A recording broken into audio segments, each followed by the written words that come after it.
வணக்கம். இந்திய நேரப்படி காலை 8:30 மணி செய்திகள். முதலில் ஜெம் தலைப்புச் செய்திகளை காணலாம். வரி சீரமைப்பால் இன்றியமையா பொருட்கள் முதல் ஆடம்பர பொருட்கள் வரை விலை குறையும். சரக்கு சேவை வரி ஆலோசனை கூட்டத்திற்கு பின் அதிரடி அறிவிப்பு. கார்கள், இருசக்கர வாகனங்கள், டிராக்டர்கள், தையல் இயந்திரங்கள், உதிரி பாகங்களுக்கு வரி குறைப்பு. மருத்துவ காப்பீடு, வாழ்நாள் காப்பீட்டுக்கு ஏற்கனவே இருந்த 18 விழுக்காடு வரி முற்றிலும் நீக்கம். டெல்லியில் கனமழையாலும் வெள்ளப்பெருக்காலும் மக்களின் இயல்பு வாழ்க்கை பாதிப்பு. பழைய புதிய ரயில் பாலங்களின் அடிப்பகுதியை தொட்டபடி யமுனையில் சீறி பாயும் வெள்ளம். வெளிநாட்டு முதலீட்டை ஈர்ப்பதற்காக மு.க.ஸ்டாலின் சொல்வது பொய் என்றும் எடப்பாடி பழனிசாமி பேச்சு. ஊழல் செய்து கொள்ளையடித்த பணத்தை முதலீடு செய்யவே வெளிநாடுகளுக்கு செல்வதாக குற்றச்சாட்டு. ஜெலன்ஸ்கி விரும்பினால் அமைதி பேச்சு நடத்த மாஸ்கோவிற்கு வரலாம் என்று விளாடிமிர் புதின் அறிவிப்பு. உக்ரைனின் இறையாண்மையையும் அதன் பாதுகாப்பு உரிமையையும் ரஷ்யா மதிப்பதாக கருத்து.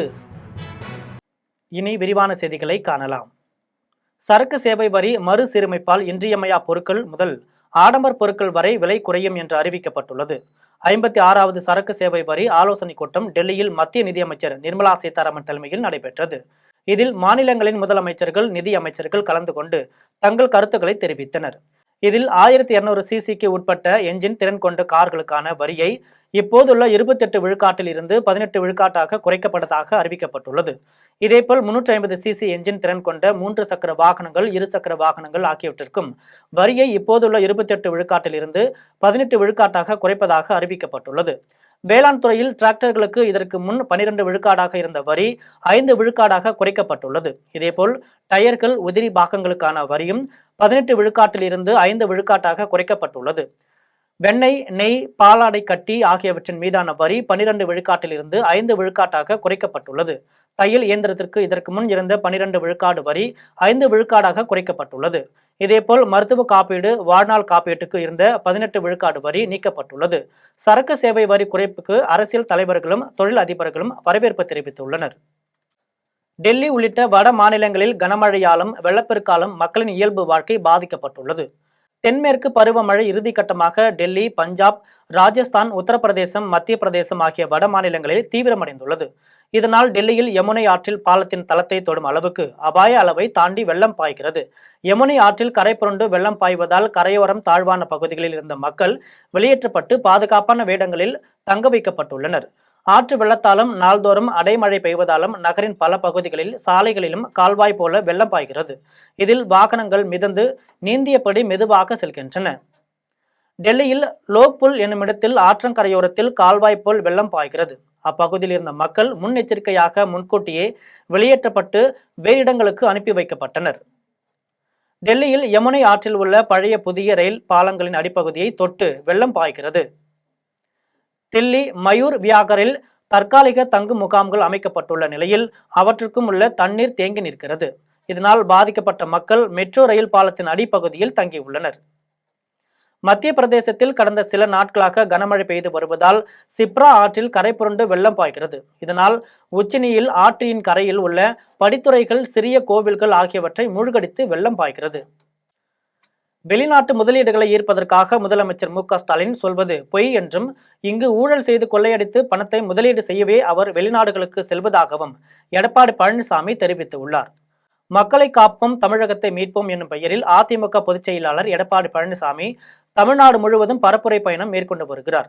இந்த நிலையில் மதுரையில் பரப்புரை செய்த அவர் வெளிநாடுகளில் இருந்து முதலீட்டை ஈர்த்துக் கொள்வதற்காக ஸ்டாலின் செல்லவில்லை என்றும், தமிழ்நாட்டில் கொள்ளையடித்த பணத்தை முதலீடு செய்வதற்காகவே அவர் வெளிநாட்டிற்கு செல்வதாகவும் தெரிவித்தார். ஜெர்மனியில் இப்போது செய்து கொள்ளப்பட்ட புரிந்துணர்வு உடன்பாடுகள் எல்லாம் ஏற்கனவே அதிமுக ஆட்சியில் தொடங்கப்பட்டதன் விரிவாக்க திட்டங்களே என்றும் பழனிசாமி தெரிவித்தார்.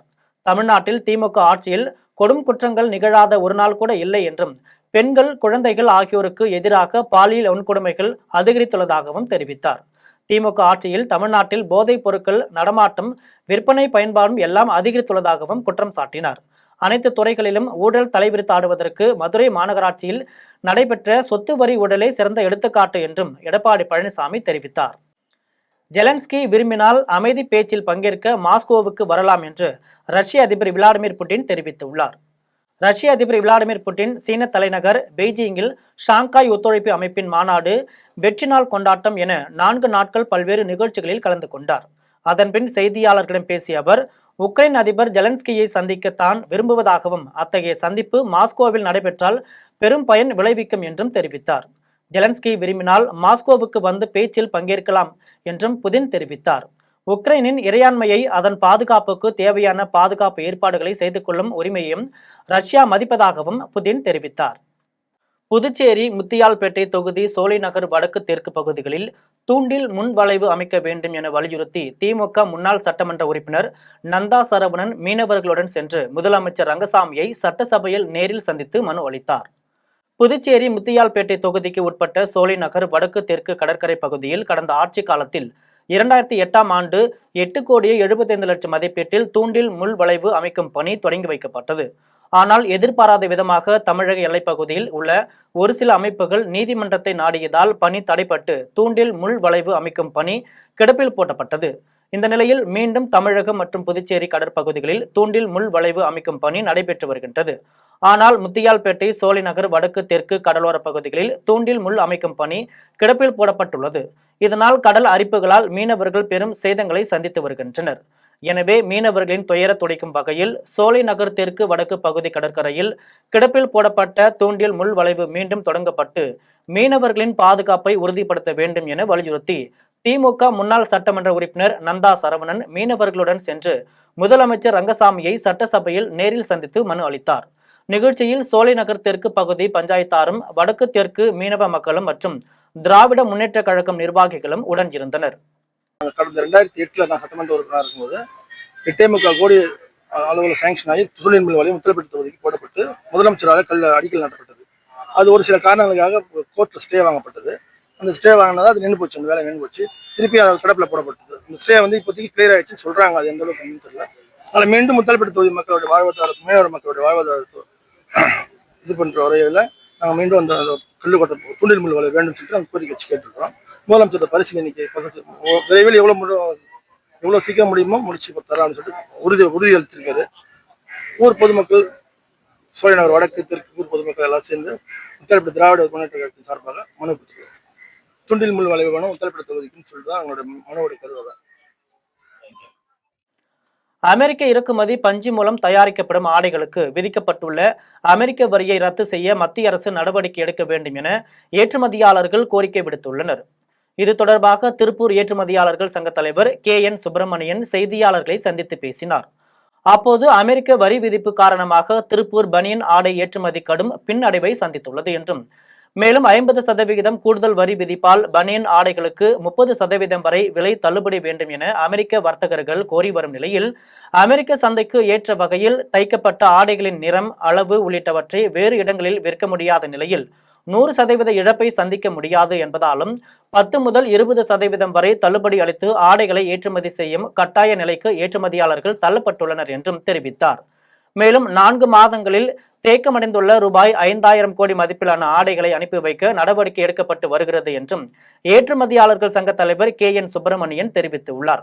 இது தொடர்பாக மேலும் அவர் தெரிவிக்கையில், உற்பத்தி சார்ந்த மானியம் மற்றும் மொரட்டோரியம் கடன் தள்ளுபடி காலம் 90 நாளிலிருந்து 180 நாட்கள் போன்ற கோரிக்கைகளை வைத்தோம்.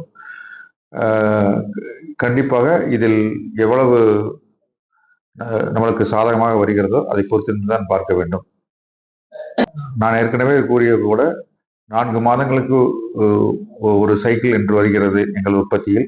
அதில் 4 மாதங்களுக்கு உண்டான ஆடைகள் எங்களோட தேக்கத்தில் உள்ளன. அந்த தேக்கத்தில் உள்ள ஆடைகள் கிட்டத்தட்ட ஒரு 5,000 6,000 கோடி ரூபாய்க்கு இருக்கும். இதில் 30% வரை அவர்கள் சலுகைகளை கேட்கிறார்கள். பொழுது எங்களது ஏற்றுமதியாளர்களும் 5-10% வரை தள்ளுபடி கொடுத்து இந்த 27ஆம் தேதிக்கு பின் எங்களது ஆடைகள் ஏற்றுமதியாக தொடங்கியுள்ளன. புதிய ஆடைகளுக்கு உண்டான விசாரணையும் வந்து கொண்டிருக்கிறது. புதிய விசாரணைக்கு எங்களை பொறுத்தவரை எவ்வளவு குறைந்த விலைக்கு கொடுக்க முடியுமோ அதை கொடுக்க முயற்சி செய்து. விளையாட்டில் மனித உற்சாகத்தையும் ஆர்வத்தையும் செயற்கை நுண்ணறிவால் ஒருபோதும் மாற்ற முடியாது என்று கோவையில் நடைபெற்ற கருத்தரங்கில் முன்னாள் பேட்மிண்டன் சாம்பியன்ஷிப் பிரகாஷ் படுகோன் தெரிவித்தார்.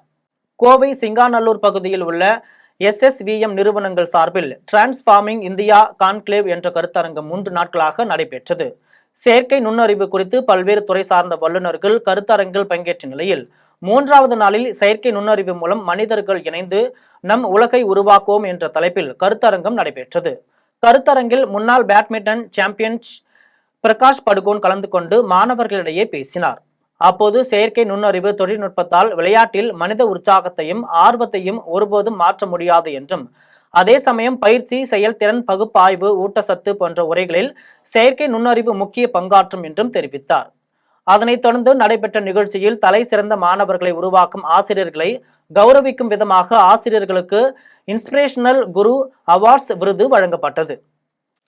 திருப்பூர் கருவம்பாளையம் பகுதியில் தனியாருக்கு சொந்தமான குடோனில் ஏற்பட்ட தீ விபத்தில் பல லட்சம் மதிப்பிலான துணிகள் மற்றும் மருந்து பொருட்கள் எரிந்து சேதமடைந்தன.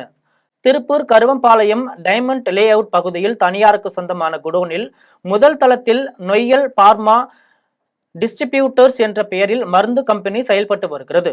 தரைத்தளத்தில் காதர்பேட்டையில் பனியன் வியாபாரம் செய்து வரும் ஆனந்த் என்பவர் தனது கோடிக்கணக்கான மதிப்பிலான ஆடைகளை குடோனில் விற்பனைக்காக வைத்திருந்தார். இந்த நிலையில் அந்த பகுதியில் காலை முதல் மின் விநியோகம் தடைப்பட்டிருந்ததால் மேல்தளத்தில் உள்ள மருந்து கம்பெனியின் உபயோகத்திற்காக ஜெனரேட்டரை நிறுவனத்தினர் இயக்கியுள்ளனர். காலை முதல் நீண்ட நேரம் ஜெனரேட்டர் இயக்கப்பட்டதால் ஜெனரேட்டர் சூடாகி அதிலிருந்து தீ பற்றியது. ஜெனரேட்டர் அருகிலேயே மருந்து சம்பந்தமான பொருட்கள் அடுக்கி வைக்கப்பட்டு இருந்ததால் தீ மலமளவென பரவி அருகில் இருந்த துணி குடோனுக்குள் பரவியது.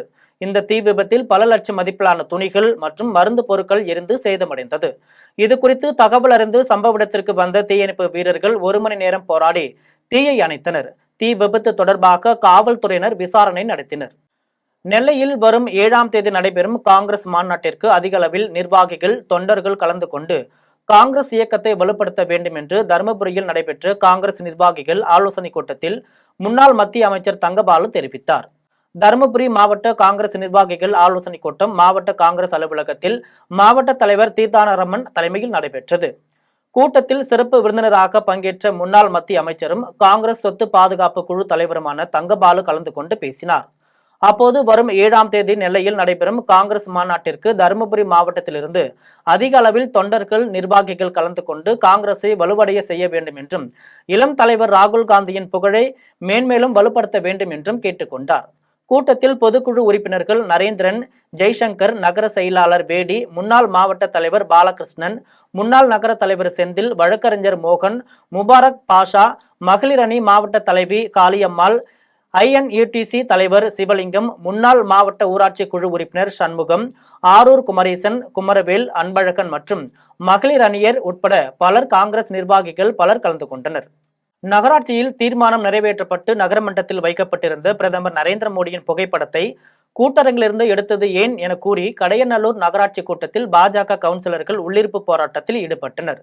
கடையநல்லூர் நகரமன்றத்தில் நடைபெற்ற கூட்டத்தில் 33 தீர்மானங்கள் முன்வைக்கப்பட்டு நிறைவேற்றப்பட்ட நிலையில் கடையநல்லூர் நகராட்சிக்கு உட்பட்ட பகுதிகளில் அதிகரித்து வரும் நாய்கள் தொல்லையை கட்டுப்படுத்த நகராட்சி நிர்வாகம் எந்த நடவடிக்கையும் எடுக்கவில்லை எனவும், நாய்களின் தொல்லைகளை கட்டுப்படுத்த தனி தீர்மானம் நிறைவேற்ற வேண்டும் எனவும் கூறி வலியுறுத்தினர். மேலும் நகராட்சியில் தீர்மானம் நிறைவேற்றப்பட்டு வைக்கப்பட்டிருந்த பிரதமர் நரேந்திர மோடியின் புகைப்படத்தை கூட்டரங்கிலிருந்து எடுத்தது ஏன் என்று நகரமன்ற தலைவரிடம் பாஜக கவுன்சிலர்கள் வாக்குவாதத்தில் ஈடுபட்டனர். அப்போது மீண்டும் பிரதமர் நரேந்திர மோடி படத்தை நகரமன்ற கூட்டரங்கில் வைக்கும் வரை போராட்டத்தில் ஈடுபடுவோம் என கூறி கூட்டரங்கில் பாஜக கவுன்சிலர்கள் உள்ளிருப்பு போராட்டத்தில் ஈடுபட்டனர். இதனால் கடையநல்லூர் நகராட்சி பகுதியில் பரபரப்பு நிலவியது. விருத்தாசலத்தில் மூவேந்தர் முன்னேற்ற கழக நிறுவன தலைவர் ஸ்ரீதர் வாண்டையார் பிறந்தநாள் விழாவை கட்சியின் நிர்வாகிகள், தொண்டர்கள், பொதுமக்களுக்கு இனிப்புகள் வழங்கி சிறப்பாக கொண்டாடினர். கடலூர் மாவட்டம் விருத்தாசலத்தில் தமிழக மூவேந்தர் முன்னேற்ற கழகத்தின் நிறுவன தலைவர் ஸ்ரீதர் வாண்டையாரின் 70வது பிறந்தநாள் விழா பாலக்கரையின் அருகில் விருத்தாசலம் நகர மூவேந்தர் முன்னேற்ற கழகத்தின் சார்பில் சிறப்பாக கொண்டாடப்பட்டது. விருத்தாசலம் நகர செயலாளர் வேலு தலைமையில் நடைபெற்ற விழாவிற்கு கட்சியின் ஒன்றிய செயலாளர் ஆறுமுகம், நகர தலைவர் பாலாஜி ஆகியோர் முன்னிலை வகித்தனர். விழாவில் மூவேந்தர் முன்னேற்ற கழக கட்சியின் நிர்வாகிகள், தொண்டர்கள் பங்கேற்று ஸ்ரீதர் வாண்டையாருக்கு பிறந்தநாள் வாழ்த்துக்களை தெரிவித்தனர். அதன் பின்னர் பொதுமக்களுக்கு இனிப்புகள் வழங்கி ஸ்ரீதர் வாண்டையார் பிறந்த நாளை கொண்டாடினர். விழாவில் மனோகரன், சிவா, கேபிள் ரமேஷ், கணேசன், பாஸ்கர், பெரியவடையவாடி, பாஸ்கர், ராஜா, பாலு, கொளஞ்சி, சக்தி உள்பட ஏராளமான நிர்வாகிகள், தொண்டர்கள் பலர் கலந்து கொண்டனர். ஆரப்பட்டு கொடைவள்ளல், சின்ன மருது, வாழும் பசும்பொன் மூவேந்தர் முன்னேற்ற தலைவர் GM ஸ்ரீதர் வாண்டையார் அவர்கள் 70வது பிறந்த நாளை முன்னிட்டு விருத்தாச்சலம் பாலக்கரையில் இனிப்புகள் வழங்கப்பட்டது. காசியோட வீசன் ஜாதி விருத்த காசி பழம நல்லாசியுடன் பல்லாண்டு பல்லாண்டு பல்லாயிரம் ஆண்டு 100 ஆண்டு வாழ வேண்டும் மனதாக வாழ்த்துகின்றோம். வேலூர் மாவட்டம் குடியாத்தம் பகுதியில் நிலத்தில் அறுந்து கிடந்த மின் கம்பியை மிதித்த விவசாயி உயிரிழந்துள்ளார். வேலூர் மாவட்டம் குடியாத்தம் பகுதியில் அக்ரஹாரம் சாமுண்டிபுரம் பகுதியை சேர்ந்தவர் விவசாயி திருப்பதி. இவர் தனது பசுமாட்டுக்கு தண்ணீர் காட்ட விவசாய நிலத்திற்கு அழைத்து சென்றனர். இந்த நிலையில் எதிர்பாராத விதமாக அப்பகுதியில் அறுந்து கிடந்த மின் கம்பியை மிதித்ததில் மின்சாரம் பாய்ந்து உயிரிழந்துள்ளார். மேலும் திருப்பதியின் அலறல் சத்தத்தை கேட்டு ஓடி சென்று காப்பாற்ற முயன்ற தம்பி ஜெயபாலுவும் மின்சாரம் தாக்கி குடியாத்தம் அரசு மருத்துவமனையில் அனுமதிக்கப்பட்டு சிகிச்சை பெற்று வருகின்றனர். இதனைத் தொடர்ந்து உயிரிழந்த திருப்பதியின் உடல் பிரேத பரிசோதனைக்காக அரசு மருத்துவமனைக்கு அனுப்பி வைக்கப்பட்ட நிலையில் இச்சம்பவம் குறித்து குடியாத்தம் தாலுகா காவல்துறையினர் விசாரணை மேற்கொண்டு வருகின்றனர். சென்னை வானகரத்தில் இருசக்கர வாகனம் ஓட்ட பயிற்சி எடுத்த பெண்களுக்கு பாலியல் தொல்லை கொடுத்த போதை ஆசாமிக்கு தர்ம அடி கொடுத்து காவல்துறையில் புகார் அளித்துள்ளனர். சென்னை வானகரத்தில் உள்ள அடையாளம்பட்டு பகுதியில் 2 இளம் பெண்கள் இருசக்கர வாகனம் ஓட்டுவதற்கு பயிற்சி எடுத்துக் கொண்டிருந்தனர். இந்த நிலையில் அங்கு வந்த போதை ஆசாமி ஒருவர் பெண்களுக்கு பாலியல் தொல்லை கொடுத்துள்ளார். மேலும் அங்கிருந்து புறப்பட்ட சென்ற பெண்கள் தங்கள் உறவினர்கள் மற்றும் அக்கம் பக்கத்தினரிடம் தகவல் தெரிவித்தனர். இதனைத் தொடர்ந்து அனைவரும் சம்பவ இடத்திற்கு புறப்பட்டு வந்து பார்த்த நிலையில் அந்த நபர் தப்பித்து தலைமறைவாகியுள்ளார். மேலும் அப்பகுதியில் தேடிய நிலையில் பிளெக்ஸ் பேனரில் அந்த நபரின் புகைப்படம் இருந்ததால் அதன் மூலம் அடையாளம் கண்டு அந்த நபரை தேடி பிடித்தனர். இந்த நிலையில் பாதிக்கப்பட்ட பெண்கள் மற்றும் அவருடன் வந்த மக்கள் போதை ஆசாமியை பிடித்து வானகரம் காவல் நிலையத்தில் ஒப்படைத்தனர். இதனைத் தொடர்ந்து விசாரணையில் அந்த நபர் அடையாளம்பட்டு பகுதியை சேர்ந்த உதயகுமார் செங்குன்றத்தில் தனியார் ஆன்லைன் டெலிவரி கம்பெனியில் லோட்மேன் வேலை செய்து வருகிறார் என்பதும் தெரிய வந்துள்ளது. மேலும் சம்பவம் தொடர்பாக வழக்கு பதிவு செய்த போலீசார் அந்த நபரை நீதிமன்றத்தில் ஆஜர்படுத்தி சிறையில் அடைத்தனர். வேலூரில் 300க்கும் மேற்பட்ட வருவாய்த்துறை அலுவலர்கள் 48 மணி நேர வேலைநிறுத்த போராட்டம் கோரிக்கைகளை வலியுறுத்தி கோஷங்களை எழுப்பியுள்ளனர். வேலூர் மாவட்டம் சத்துவாச்சாரியில் உள்ள மாவட்ட ஆட்சியர் அலுவலக வளாகத்தில் தமிழ்நாடு வருவாய்த்துறை அலுவலர்கள் சங்கம் சார்பில் 48 மணி நேர வேலைநிறுத்த போராட்டம் வருவாய்த்துறை அலுவலர்கள் சங்கம் மாவட்ட தலைவர் ரமேஷ் தலைமையில் நடைபெற்றது. இந்த நிலையில் தீனதயாளன் உள்ளிட்ட திரளான வருவாய்த்துறை அலுவலர்கள் சங்க நிர்வாகிகள் கலந்து கொண்டு உங்களுடன் ஸ்டாலின் திட்டத்தில் குறுகிய கால அவகாசத்தில் அதிக முகாம்கள் நடத்தப்படுவதை குறைத்து வாரத்திற்கு 2 முகாம்கள் மட்டுமே நடத்த வேண்டும். இதற்கு தேவையான நிதி ஒதுக்கீட்டையும் அடிப்படை வசதிகளையும் செய்து தர வேண்டும். மேலும் அனைத்து மாவட்டங்களிலும் பேரிடர் மேலாண்மை பணிகளுக்கு என சிறப்பு பணியிடங்களை மீண்டும் ஏற்படுத்த வேண்டும். மேலும் வருவாய்த்துறை அலுவலர்களின் பணித்தன்மையை கருத்தில் கொண்டு அனைத்து அலுவலர்களுக்கும் மேம்படுத்தப்பட்ட ஊதியம் மற்றும் தனி ஊதியம் வழங்க வேண்டும். இதனைத் தொடர்ந்து கருணை அடிப்படையிலான பணி நியமனத்தை 25% மீண்டும் உயர்த்த வேண்டும். மேலும் வருவாய்த்துறையில் உள்ள குளறுபடிகளை சரி செய்ய வேண்டும் உள்ளிட்ட கோரிக்கைகளை வலியுறுத்தி வேலைநிறுத்த போராட்டம் நடந்தது. உங்களுடன் ஸ்டாலின் முகாமினை நடத்துவதற்கு தேவையான கால அவகாசம் மற்றும் கட்டமைப்புகளை வழங்கப்பட வேண்டும் மற்றும் இந்த சான்றிதழ் பணி துணை வட்டாட்சியர் பணியிடம் வழங்கப்பட வேண்டும். கருணை அடிப்படையான நியமனங்களை மிக ஏற்கனவே வழங்கப்பட்டது போல் 25% வழங்கப்பட வேண்டும் உள்ளிட்ட 7 அம்ச கோரிக்கைகளை வலியுறுத்தி தற்போது மிக எழுச்சியாக தமிழ்நாடு முழுவதும் தமிழ்நாடு வருவாய்த்துறை அலுவலர் சங்கத்தைச் சேர்ந்த சுமார் 14,000 தோழர்கள் தற்போது போராட்டத்தில் தொடர் வேலை நிறுத்த போராட்டத்தில் கலந்து கொண்டிருக்கிறார்கள்.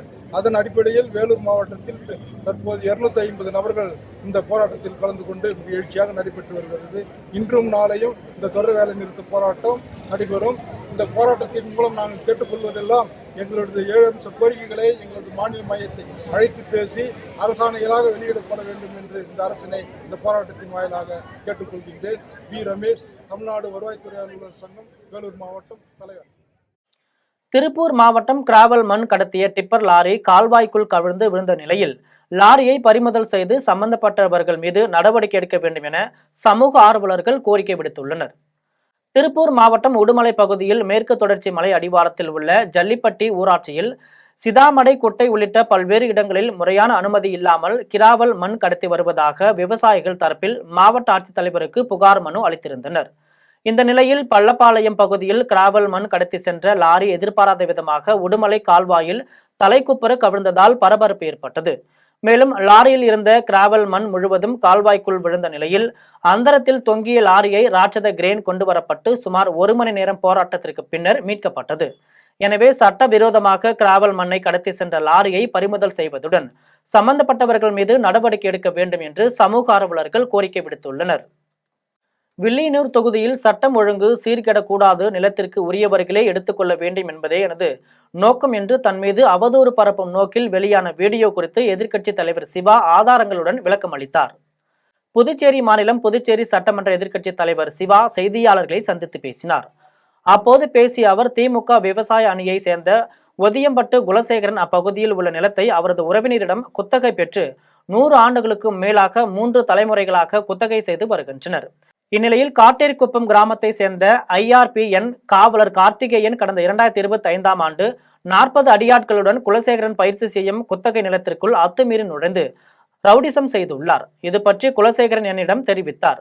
இதனைத் தொடர்ந்து உடனே நான் காவல்துறையினரிடம் தொடர்பு கொண்டு சட்டம் ஒழுங்கை காப்பாற்ற நடவடிக்கை எடுக்கும்படி வலியுறுத்தியதாக தெரிவித்தார். இதில் வில்லியனூர் காவல்துறையினர் உடனடியாக நடவடிக்கை எடுக்காததால் காவல்துறை துணைத் தலைவர், காவல்துறை கண்காணிப்பாளர் ஆகியோரிடம் தெரிவித்து நடவடிக்கை எடுக்க செய்ததாக கூறினார். மேலும் IRPN காவலர் கார்த்திகேயன் உள்ளிட்டோர் எனது வீட்டிற்கு வந்தனர். அப்போது நிலப்பிரச்சனை தொடர்பாக நான் பேசுவது இல்லை, நீதிமன்றம் அல்லது கலெக்டர் அலுவலகம் சென்று அது யாருடைய சொத்தோ எடுத்துக்கொள்ளுங்கள், சட்டம் ஒழுங்கு பிரச்சனை செய்யாதீர்கள் என்று கூறி அனுப்பிவிட்டதாக தெரிவித்தார். இதனைத் தொடர்ந்து வில்லியனூர் தொகுதியில் சட்டம் ஒழுங்கு சீர்கெடக்கூடாது, நிலம் யாருக்கு சொந்தமோ அவர்கள் எடுத்துக்கொள்ள வேண்டும் என்பதே எனது நோக்கம் என்று முடிவில் கூறினார். சொல்லிடுறேன், நீ பேசினே இருப்ப, அதனால சொல்லிடுறேன். இரு வரேன். நாங்க நான் அந்த ஸ்பாட்டுக்கும் போகல, அந்த அந்த சம்மந்தப்பட்ட ஆட்கள் நான் ஒரு தடவை பால, அந்த பையன் தான் எங்க வீட்டுக்கு வந்தான் ஒரு தடவை. கேளு, நான் அவளை பார்க்கல, எங்களுக்கு அப்படி அவசியமும் இல்லை. இதெல்லாம் சும்மா அவங்க சொல்ற ஒரு விஷயம். நடந்தது பூரா யார் பேர்ல பதிஞ்சுக்கிறாங்க சொத்து என்ன எல்லாமே இருக்குது, அதெல்லாம் பாத்துங்க. ஒரு சொத்தை ஒருத்தர் பேர்ல பதிஞ்சிட்டு நாங்க ஏன் விளக்காக போறோம் அது போய்? அது இன்னொன்னு யாரு இல்லையா, பதிஞ்சாங்க. அவங்க சொத்தை அவங்க ஒரு ஆட்டை வித்துட்டாங்க, அவங்க சொத்தை வித்துட்டாங்க. நீ உன் முறைப்படி எடுத்துங்க உன் சொத்தை. அராஜா மராஜா சொல்றோம். நாங்க குத்தகை பயிர் வைக்கிறோம். அவங்க கல்யாண சுந்தரம் எம்எல்ஏ அவங்க வைஃப் பேர்ல, பங்கஜ் என்ற பேர்லயும் பிரியதர்ஷன் என்ற பேர்லயும் சேல் அக்ரிமெண்ட் போட்டிருக்காங்க. ஓனர் யாரு? ஓனர் அவங்க தான், சாந்தலட்சுமி ஓனர். நாங்க குத்தகை தான் பயிர் வைக்கிறோம். உங்க பேரு? குலசேகரன். எம்எல்ஏ நடுவில் வராது, விரட்டுறான்னு சொல்லுங்க. அவர் பேர வருது எம்எல்ஏ பேர்ல எதுக்கு நடுவில்? அவங்க ரவுடிங்களை வச்சு உள்ளார பயிர் வச்சுக்கிறாங்க. காவல்துறையில அவன் சொல்லிட்டு போன விஷயம், அந்த தம்பி சொல்லிட்டு போன விஷயம், இது யார் பேர்ல வாங்கிக்கிறாங்க, எதுக்கு அந்த ஒரு காலாப்பட்டு மக்கள் இங்க வராங்க, காலாப்பட்டுல சேர்ந்த அவங்க ஆட்கள் ஏன் வராங்கன்னு போது, அப்புறம் ஸ்டேஷன்ல யார் பேசுறா இதுக்கோசம் போது அந்த பேரை சொல்ல தானே செய்வாங்க. யார் பேர்ல பதிஞ்சுக்கிறான்னு இருக்குது, காமிங்க அதை. நீங்க குத்தகை யார்கிட்ட வாங்கிருக்கீங்க? சாந்தலட்சுமி வாங்கிருக்கீங்களா? அவங்களுடைய மாமனார். தாராபுரத்தில் புதிய தினசரி சந்தை கடைகளை அமைச்சர்கள் சாமிநாதன், கயல்விழி, நாடாளுமன்ற உறுப்பினர் பிரகாஷ் ஆகியோர் ரிப்பன் வெட்டி பொதுமக்களின் பயன்பாட்டிற்கு திறந்து வைத்தனர். திருப்பூர் மாவட்டம் தாராபுரத்தில் 2 கோடி ரூபாய் மதிப்பீட்டில் கட்டப்பட்ட புதிய தினசரி சந்தை கட்டிடத்தை தமிழ் வளர்ச்சி மற்றும் செய்தித்துறை அமைச்சர் சாமிநாதன், மனிதவள மேலாண்மைத்துறை அமைச்சர் கயல்விழி செல்வராஜ் ஆகியோர் ஈரோடு நாடாளுமன்ற உறுப்பினர் பிரகாஷ் முன்னிலையில் மாலை திறந்து வைத்தனர்.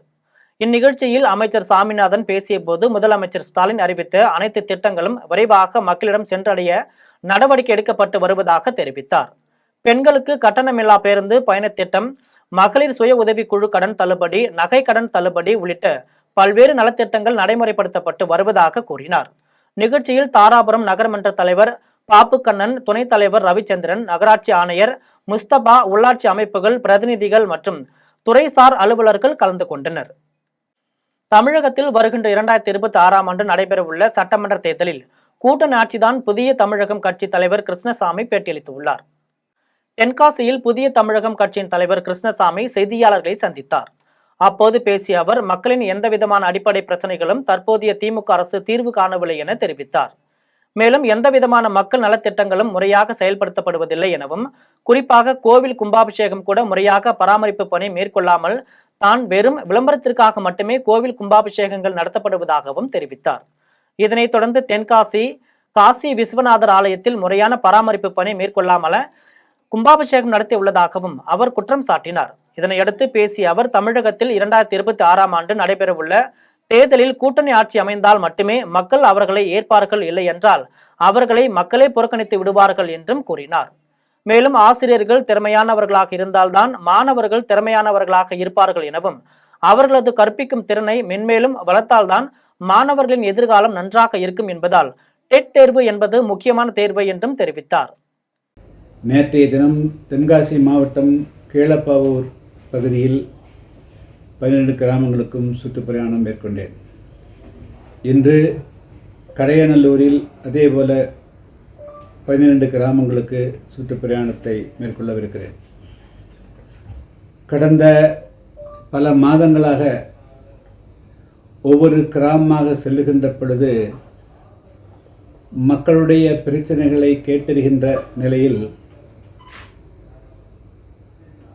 கடந்த 4.5 ஆண்டு காலத்தில் இன்று இருக்கக்கூடிய திமுக ஆட்சியில் மக்களுடைய பல்வேறு விதமான அடிப்படை பிரச்சனைகளுக்கு தீர்வு காணப்படவில்லை என தெரிகிறது. கந்துவட்டி கொடுமை காரணமாக 100 அடி உயர மலை உச்சியில் இருந்து குதித்து உயிரிழக்க செய்து கொண்ட பெண் தென்காசி மாவட்டத்தில் பெரும் பரபரப்பு ஏற்படுத்தியுள்ளது. தென்காசி மாவட்டம் சொக்கம்பட்டி பகுதியை சேர்ந்த முருகன் என்பவர் அதே பகுதியை சேர்ந்த மாரியம்மாள் என்பவரிடம் கடந்த சில வருடங்களுக்கு முன்பு வீடு கட்டுவதற்காக 6 லட்சம் ரூபாய் பணம் கடன் வாங்கியதாக கூறப்படுகிறது. இந்த நிலையில் சில வருடங்களுக்கு பிறகு வாங்கிய கடனான 6 லட்சம் ரூபாய் பணத்திற்கு வட்டியுடன் சேர்த்து 9 லட்சம் ரூபாய் பணம் கொடுக்க வேண்டும் என கூறி கடன் கொடுத்த மாரியம்மாள் பிரச்சனையில் ஈடுபட்ட நிலையில் முருகன் வீட்டை அவரது பெயருக்கு எழுதி கொடுக்கும்படி மிரட்டல் விடுத்துள்ளதாக கூறப்படுகிறது. இந்த நிலையில் முருகன் தனது வீடு வாங்கி கடனில் உள்ளதாக அதற்கு 2.5 லட்சம் ரூபாய் பணம் கட்டினால் மட்டுமே திரும்ப முடியும் என கூறவே வீடு கிடைக்கின்ற ஆசையில் முருகனுக்கு கடன் கொடுத்த அந்த நபர் கூடுதலாக 2.5 லட்சம் பணத்தை கொடுத்து அவரது வீட்டை மாரியம்மாள் பெயருக்கு மாற்ற நேற்றைய தினம் சார் பதிவாளர் அலுவலகத்தில் காத்து கொண்டிருந்தனர். இந்த நிலையில் முருகனின் மகன்களை கையெழுத்து போட மாரியம்மாள் அழைத்த நிலையில் அவர்கள் வர காலதாமதமானதால் ஆவேசமடைந்த மாரியம்மாள் பொதுவெளியில் முருகனையும் அவரது மனைவியும் ஆபாசமாக பேசியதாக கூறப்படுகிறது. இந்த நிலையில் மனவேதனை அடைந்த முருகனின் மனைவி லட்சுமி என்பவர் சொக்கம்பட்டி பகுதியில் உள்ள மலைப்பகுதியின் உச்சிக்கு சென்று 100 அடி உயரமுள்ள மலைப்பகுதியில் இருந்து குதித்து உயிரிழக்க செய்துள்ளார். இது தொடர்பாக தகவலறிந்து விரைந்து சென்ற சொக்கம்பட்டி காவல்துறையினர் தலை சிதறிய நிலையில் உயிரிழந்து கிடந்த லட்சுமியின் உடலை மீட்டு பிரேத சோதனைக்காக தென்காசி அரசு மருத்துவமனைக்கு அனுப்பி வைத்த நிலையில் இந்த சம்பவம் தொடர்பாக லட்சுமியின் மகன் ராக்குமுத்து என்பவர் கொடுத்த புகாரின் பேரில் வழக்கு பதிவு செய்து விசாரணை மேற்கொண்டனர். இதில் கந்துவட்டி கொடுமை காரணமாக உயிரிழக்க செய்த சம்பவத்தால் தென்காசி மாவட்டத்தில் பெரும் பரபரப்பை ஏற்படுத்தியுள்ளது. மக்களின் அடிப்படை பிரச்சனைகளுக்கு கூட திமுக அரசு தீர்வு காணவில்லை என புதிய தமிழகம் கட்சியின் தலைவர் கிருஷ்ணசாமி குற்றம் சாட்டியுள்ளார். தென்காசியில் புதிய தமிழகம் கட்சியின் தலைவர் கிருஷ்ணசாமி செய்தியாளர்களை சந்தித்து பேசினார். திமுக அரசு மக்களின் அடிப்படை பிரச்சனைகளுக்கு தீர்வு காணவில்லை எனவும் குறிப்பாக கோவில் கும்பாபிஷேகம் கூட முறையான பராமரிப்பு பணி மேற்கொள்ளாமல் வெறும் விளம்பரத்திற்காக மட்டுமே நடத்தப்படுவதாகவும் குற்றம் சாட்டினார். மேலும் தமிழகத்தில் 2026ஆம் ஆண்டு நடைபெறவுள்ள தேர்தலில் கூட்டணி ஆட்சி அமைந்தால் மட்டுமே மக்கள் அவர்களை ஏற்பார்கள் என தெரிவித்த அவர் ஒற்றை கட்சி ஆட்சி முறையால் ஊழல் உச்சக்கட்டத்திற்கு செல்கிறது என்றார். தொடர்ந்து செய்தியாளர்கள் கேள்விக்கு பதிலளித்த கிருஷ்ணசாமி ஆசிரியர்களுக்கு பணி உயர்வுக்கான டெட் தேர்வு வைக்கும் போது கால அவகாசம் வழங்குவது கட்டாயமாக்கப்பட வேண்டும் என தெரிவித்தார். கேரளாவில் பேருந்திற்காக காத்திருந்த பெண்கள் மீது கட்டுப்பாட்டை இழந்த கார் மோதி விபத்துக்குள்ளாகியது. கேரளாவில் உள்ள பத்தனம் திட்டத்தில் 75 வயது மூதாட்டி உள்ளிட்ட 2 பெண்கள் பேருந்திற்காக காத்திருந்த போது கட்டுப்பாட்டை இழந்த கார் மோதியதில் மூதாட்டி பரிதாபமாக உயிரிழந்தார். மற்ற பெண்கள் லேசான காயங்களுடன் உயிர் தப்பிய நிலையில் விபத்து குறித்து வழக்கு பதிவு செய்த கோழிஞ்சேரி காவல்துறையினர் சிசிடிவி காட்சிகளின் அடிப்படையில் வாகனம் குறித்து விசாரித்து வருகின்றனர். தனது மகளின் வீட்டிற்கு சென்றுவிட்டு திரும்பும் வழியில் விபத்தில் சிக்கி மூதாட்டி உயிரிழந்த சம்பவம் அப்பகுதியினரை சோகத்தில் ஆழ்த்தியுள்ளது. பூந்தமல்லி மகளிர் கல்லூரியில் களை கட்டிய ஓணம் பண்டிகை நிகழ்ச்சியில் 2000க்கும் மேற்பட்ட பெண்கள் நடனமாடி அசத்தினர். பூந்தமல்லி பருத்திப்பட்டியில் உள்ள தனியார் கல்லூரியில் ஓணம் பண்டிகை நிகழ்ச்சியில் மாணவிகளும் பேராசிரியர்களும் கேரளாவின் பாரம்பரிய உடை அணிந்து வந்தனர். மகாபலி மன்னரை போல் வேடம் அணிந்திருந்த மாணவர்களுக்கு உற்சாக வரவேற்பு அளிக்கப்பட்டதை தொடர்ந்து மாணவிகள் பேராசிரியர்கள் கல்லூரி வளாகத்தில் அத்திப்பூ கோலமிட்டு அசத்தினர். பின்னர் 2000க்கும் மேற்பட்ட மாணவிகள் பேராசிரியர்கள் இணைந்து திருவாதிரை நடனமாடியது ஓணம் பண்டிகையின் புராண நிகழ்வை கண்முன்னே நிறுத்தி அனைவரையும் உற்சாகமடைய வைத்தது. Hello, I'm Sandhya from Mahalakshmi women's college of arts and science. இன்றைக்கி வந்து எங்கள் காலேஜில் ஓணம் செலிப்ரேஷன் நடந்துச்சு. நிறைய பசங்களை வச்சு நாங்கள் டான்ஸ் ஆடினோம். ஒரு பெரிய சர்க்கிள் டான்ஸ் ஆடினோம். தென் வந்து ஸ்டாஃப்ஸ் அண்ட் ஸ்டூடெண்ட்ஸ் எல்லாருமே சூப்பராக ஆடிருந்தோம். இன்றைக்கி ஒரு என்ஜாய்மெண்ட்டான மூமெண்ட்டு, இதை யாரும் மறக்க மாட்டாங்க. சூப்பராக வந்து இன்றைக்கி எக்ஸிக்யூட் பண்ணியிருக்கோன்னு நினைக்கிறேன்.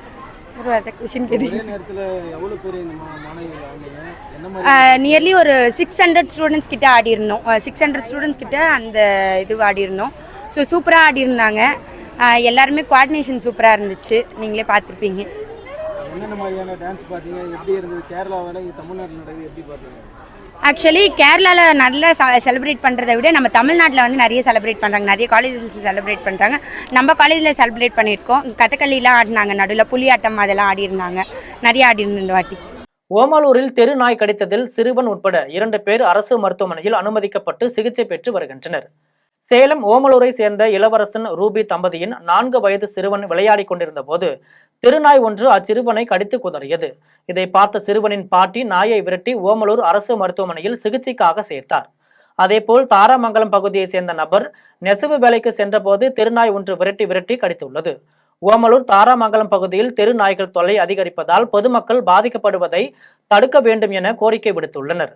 மீண்டும் ஜெம் தலைப்புச் செய்திகள். வரி சீரமைப்பால் இன்றியமையா பொருட்கள் முதல் ஆடம்பர பொருட்கள் வரை விலை குறையும். சரக்கு சேவை வரி ஆலோசனை கூட்டத்திற்கு பின் அதிரடி அறிவிப்பு. கார்கள், இருசக்கர வாகனங்கள், டிராக்டர்கள், தையல் இயந்திரங்கள், உதிரி பாகங்களுக்கு வரி குறைப்பு. மருத்துவ காப்பீடு, வாழ்நாள் காப்பீட்டுக்கு ஏற்கனவே இருந்த 18 விழுக்காடு வரி முற்றிலும் நீக்கம். டெல்லியில் கனமழையாலும் வெள்ளப்பெருக்காலும் மக்களின் இயல்பு வாழ்க்கை பாதிப்பு. பழைய புதிய ரயில் பாலங்களின் அடிப்பகுதியை தொட்டபடி யமுனையில் சீறி பாயும் வெள்ளம். வெளிநாட்டு முதலீட்டை ஈர்ப்பதற்காக மு.க. ஸ்டாலின் சொல்வது பொய் என்றும் எடப்பாடி பழனிசாமி பேச்சு. ஊழல் செய்து கொள்ளையடித்த பணத்தை முதலீடு செய்யவே வெளிநாடுகளுக்கு செல்வதாக குற்றச்சாட்டு. ஜெலன்ஸ்கி விரும்பினால் அமைதி பேச்சு நடத்த மாஸ்கோவிற்கு வரலாம் என்று விளாடிமிர் புதின் அறிவிப்பு. உக்ரைனின் இறையாண்மையையும் அதன் பாதுகாப்பு உரிமையையும் ரஷ்யா மதிப்பதாக கருத்து. இத்துடன் ஜெம் செய்திகள் நிறைவடைகின்றன. மீண்டும் ஜெம் செய்திகள் மதியம் 1:30 மணிக்கு. உடனுக்குடன் செய்திகளை காண gemlive.tv என்ற இணையதளத்தில் இணைந்திருங்கள். நன்றி, வணக்கம்.